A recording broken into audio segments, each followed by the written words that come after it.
Hey everybody, my name is Dr. Scott Giacomucci. I'm a trauma therapist and educator. And in this video, I want to talk about a sensitive topic, something that's been troubling me and worrying me, both about the patients that I work with, the colleagues that I work with, and society in general. And the topic is when victimhood becomes an identity.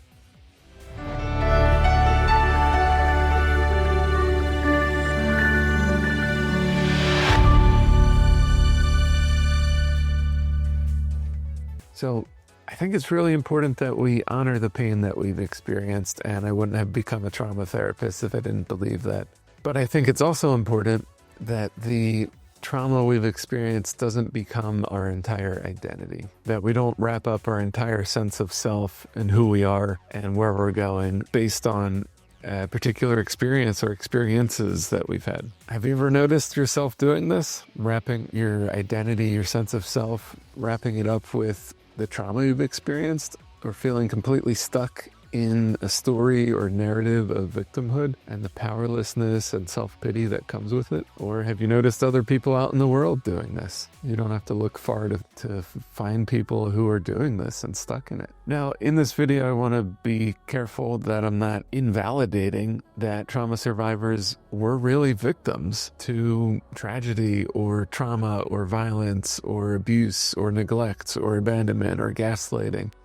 This is real. And what I'm talking about in this video is something broader than that. I fully believe in the moment of a trauma, especially relational trauma, there is a identified victim and many times an identified perpetrator. What I'm talking about in this video, however, is the ways in which we internalize the role from that experience. We internalize this victim role, and long after the trauma is over, we continue to victimize ourselves, or we continue to gravitate towards the victim role, or we get stuck in a sense of self-pity or helplessness or hopelessness, or we see ourselves as nothing but disempowered victims, and that everything is happening to us and we have no control or power to do anything about it long after the trauma is over. That's what I'm talking about more precisely. Now, there is some certainly value to validating the victimhood that one experiences in the moment of trauma. And validation is particularly critical in the early phases of trauma recovery, especially when so much of our experience of trauma and abuse and gaslighting involves invalidation or gaslighting or people not believing the stories of the trauma or telling us it was our fault that we experienced the trauma, or you shouldn't have been wearing what you were wearing, or you shouldn't have been drunk, or you shouldn't have been high, or you shouldn't have been hanging out with those people in that neighborhood. So validation is really important. It's important that we don't invalidate trauma survivors and their experience. But healing takes more than just validation. Validation is important early on. It's important that we feel seen and heard and believed and supported. And it's important that we help other people feel seen and heard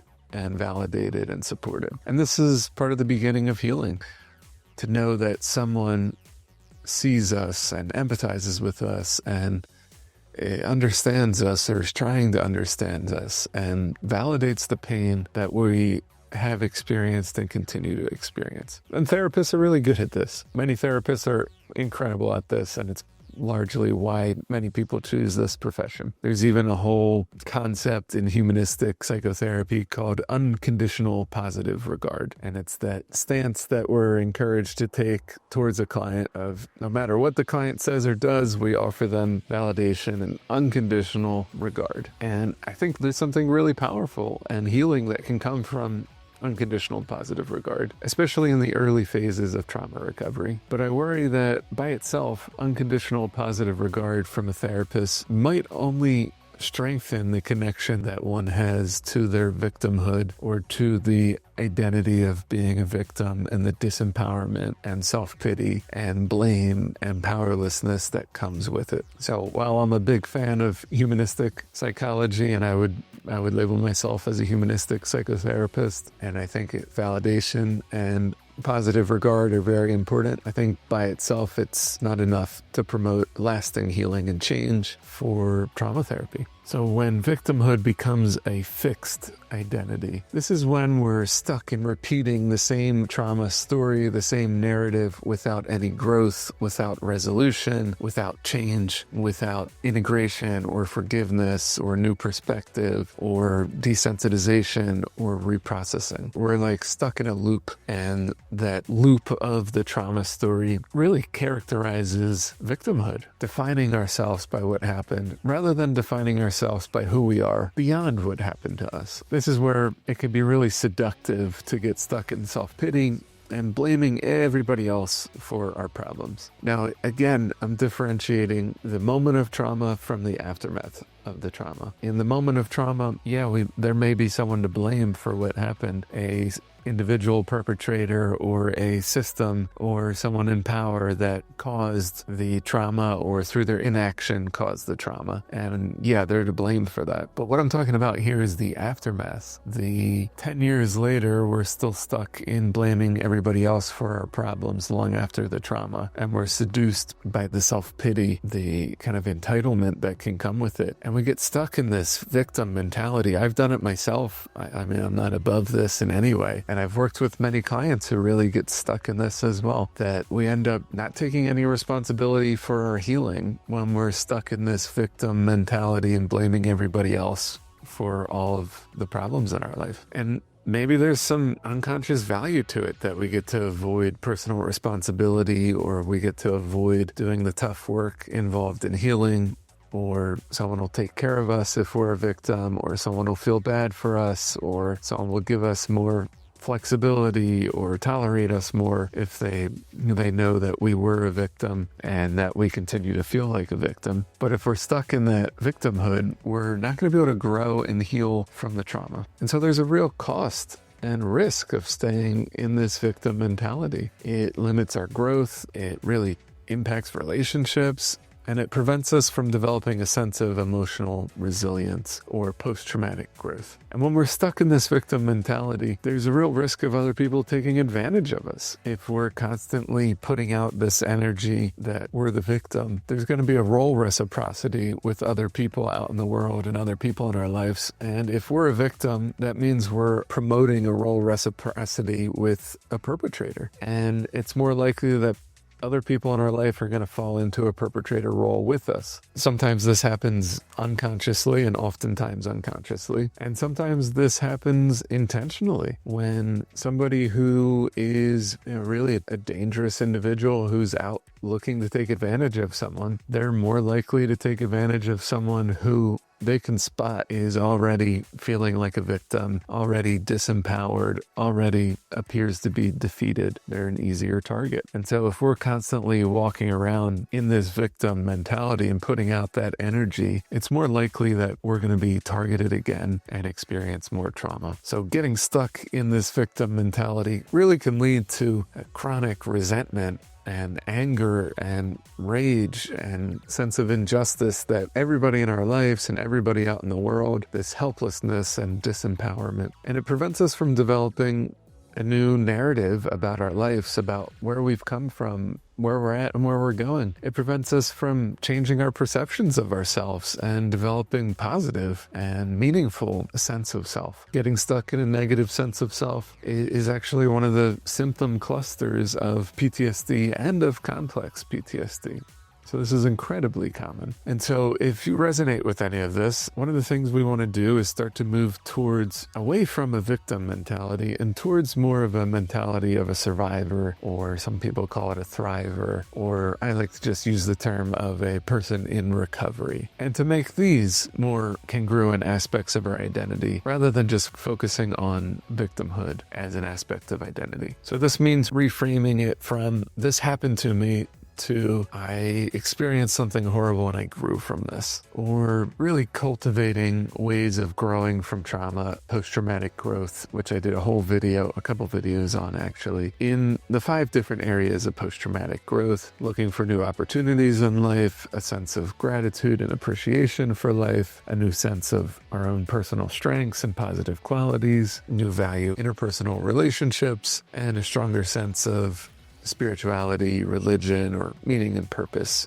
in life. So these are 5 different areas we can really look to cultivate and envision ourselves in and actively work towards, which will help us get out of that victim mentality where we're helpless and powerless and trapped. Other practices that can help us make this shift in perception and identity and mindset include any kind of strengths-based work or positive psychology work, future self-visioning and affirmations. Actually, in one research study, what they found was they asked two groups of people to write about themselves. One group was asked to write about their experience of past trauma and focus on the trauma. Another group was asked to write about themselves in the future and their goals in healing from trauma and being in recovery from trauma. And when the researchers compared the outcomes between the two groups, what they actually found was the group that wrote about themselves in the future and their recovery from trauma actually experienced more decreases in PTSD symptoms than the group that wrote about the trauma itself. So these are not just my thoughts and ideas. A lot of these are backed up with research and also with my experience as someone who struggled with the victim mentality in the past and my experience as a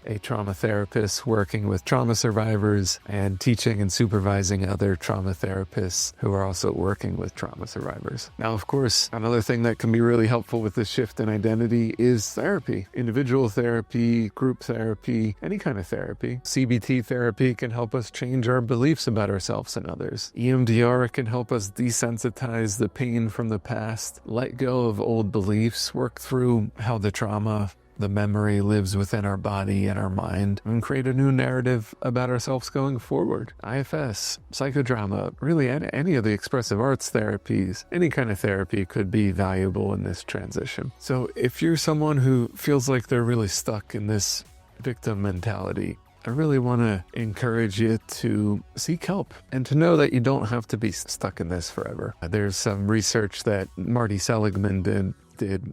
He's the positive psychology founder, coincidentally. His early research was on learned helplessness with dogs. And they did these horrible research studies that I don't think they'd be able to get ethical approval to do nowadays, where they would, if I'm remembering right, they would put dogs in a cage and they would shock the dog. And the dog would jump and try to escape, but couldn't escape from the cage because the cage, the walls were too high. And eventually, after being shocked and trying to escape and realizing it was stuck, the dogs gave up. They just took the shock and they didn't even try to improve their situation or escape from the cage they were in. And then the researchers lowered the wall on the cage so that the dog could jump out if it tried to. And they shocked the dog again, and the dog didn't escape. It just took it and continued to get shocked without escaping from the situation. And so the researchers labeled this as learned helplessness, this phenomenon that occurs when we experience trauma and violence and abuse or neglect or repeated failed attempts to escape from it, that we just give up. We learn that we're helpless and that we can't do anything to improve our situation or prevent the pain or the trauma. And I think this victimhood identity is strongly connected to learned helplessness, that when we experience trauma, especially repeated trauma, that we implicitly learn that we can't do anything to stop it or prevent it or make it go away or feel better about it even. And it can lead to us giving up, feeling helpless and disempowered. Long after the trauma is over and long after the situation has changed and we now do have the power, capacity, and opportunity to do something about it, we might continue to feel helpless and be stuck in this victim mentality. And so I want to encourage you to try again. Maybe the fence in your life has lowered and you can jump out of that fence. Or maybe you're no longer a child, you're an adult, and you could climb over that wall that you couldn't climb over when you were a child, but you haven't given it a shot in a while. You're not what happened to you. You are what you do with it. Really. You don't have to be a victim to your circumstances. And if you wanted to read more about this, there's a great classic book called Man's Search for Meaning by Viktor Frankl. He was a Jewish psychiatrist who was in the concentration camps during World War II. And he writes about how he watches the people around him in the camps give up hope and die. And he gets curious about what is it that allows an individual to hold on to hope, to not become a victim to their circumstances, to internally become a victim, even when externally they might really be a victim. And he concludes that the one thing that can't be taken away from a human is their ability to choose their attitude no matter what the external circumstances are. So I'd encourage you to check out this book. There's also a new book by Scott Barry Kaufman, who's another positive psychologist, which is about to be released here in the summer of 2025. That's about rising above and overcoming a victim mentality. So I'd encourage you to check out his book. Although it hasn't been released yet at the time of this recording, probably by the time you watch this video, it will be released, and it seems like it's going to focus a lot on the ideas in this video. So, have you ever noticed yourself being stuck in this victim role? If so, what helped you move forward from it? Or what prevents you from moving forward from it? I encourage you to write in the comments here. Share what's been helpful for you. It might really help someone else that's still stuck in that victim role. And if you found this video useful, I encourage you to subscribe to the channel to get notified about other videos about trauma and recovery.